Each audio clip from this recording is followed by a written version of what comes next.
வணக்கம். Welcome to my channel. உய்ய ஒரே வழி உடையவர் திருவடி. நாம் தினமொரு பாசுரம் என்ற தலைப்பில் திருப்பாவையின் பாசுரங்களை அனுபவிச்சுட்டு வரோம். இன்னைக்கு நம்ம பார்க்க போகிறது 11வது நாள் பாசுரம். கற்று கறவை கணங்கள் பல கறந்து செற்றார் திரள் அழிய சென்று செய்யும் குற்றமொன்றும் இல்லா கோவலன் தம் பொற்கொடியே புற்றரவு அல்குல் புனமையிலே போதராய் சுற்றத்து தோழிமார் எல்லோரும் வந்து நின் முற்றம் புகுந்து முகில்வண்ணன் பேர்பாட சிற்றாதே பேசாதே செல்வப் பெண்டாட்டி நீ எற்றுக்கு உறங்கும் பொருளேலோர் எம்பாவாய்.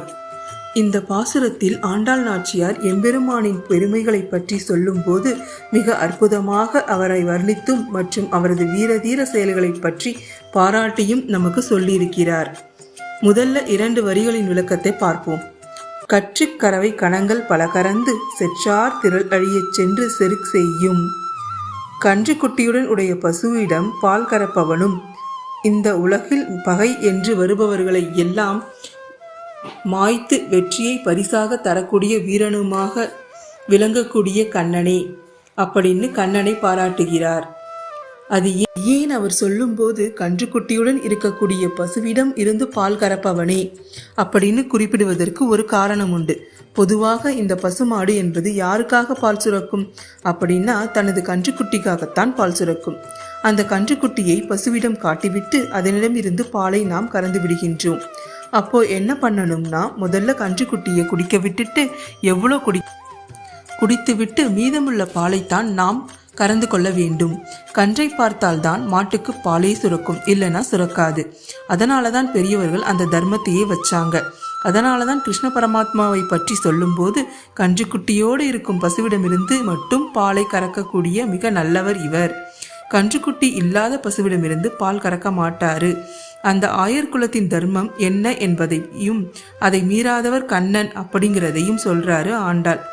பகைமை எவ்வளோ வலிமையுடையதாக இருந்தாலும் அதே வலிமை மிக்க பகையை அழிக்கக்கூடிய மிக பெரிய வலிமையை படைத்தவர் இந்த கிருஷ்ண பரமாத்மா என்று அடுத்த வரியில் குறிப்பிட்டுள்ளார்.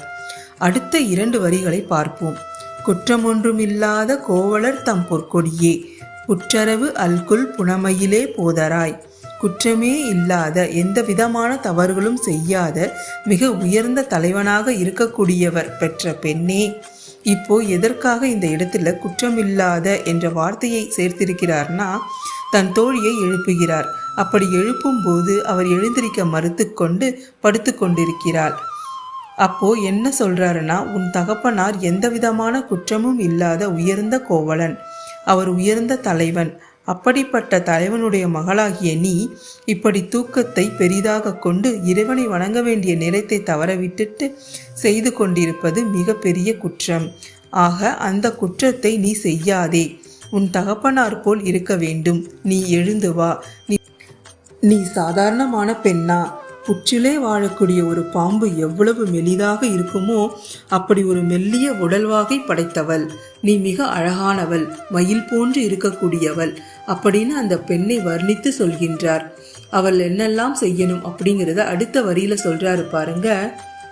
சுற்றத்து தோழிமார் எல்லோரும் வந்து நின் முற்றம் புகுந்து முகில்வண்ணன் பேர்பாட. இங்க யாரெல்லாம் வந்திருக்காங்கன்னு உனக்கு தெரியுமா? எல்லா தோழிமார்களும் வந்தாச்சு. உன் வாசலில் வந்து நின்று மேகம் போன்ற தேகத்தை படைத்த கண்ணனுடைய புகழை பாடிக்கொண்டிருக்கிறோம். கருத்திருக்கக்கூடிய மேகத்திலிருந்து எப்படி மழை வருகிறதோ அப்படி கருணை மழையை பெய்ய தயாராக கருத்த நிறத்தில் காத்து கொண்டிருக்கக்கூடிய கண்ணனின் புகழை பாட தயாராக இருக்கிறோம். ஏ பெண்ணே, அடுத்த எப்படி கூப்பிடுறாருன்னு பாருங்க. சிற்றாதே பேசாதே செல்வப் பெண்டாட்டி நீ எற்றிற்கு உறங்கும் பொருளேலோர் எம்பாவாய். இந்த குடும்பத்தினுடைய செல்வ நலனையும் உன்னுடைய பெண்மை நலனையும் போற்றி பாதுகாக்கும் பெண்ணே, இன்னும் தூங்கிக் கொண்டு இருக்கிறியே, இது நியாயமா படுகிறதா? எழுந்து வா, நாம் கண்ணனை வணங்க செல்லலாம் அப்படின்னு இந்த பாடலை நிறைவு செய்கிறாள் ஆண்டாள் நாச்சியார். இன்று நாம் 11ஆம் பாசுரத்தை அனுபவித்தோம். அடுத்த பாசுரத்தில் நாளை சந்திக்கலாம். ஆண்டாள் திருவடிகளே சரணம். நன்றி. இந்த வீடியோ உங்களுக்கு பிடிச்சிருந்தா லைக் பண்ணுங்க, ஷேர் பண்ணுங்க, மறக்காம சப்ஸ்கிரைப் பண்ணுங்க.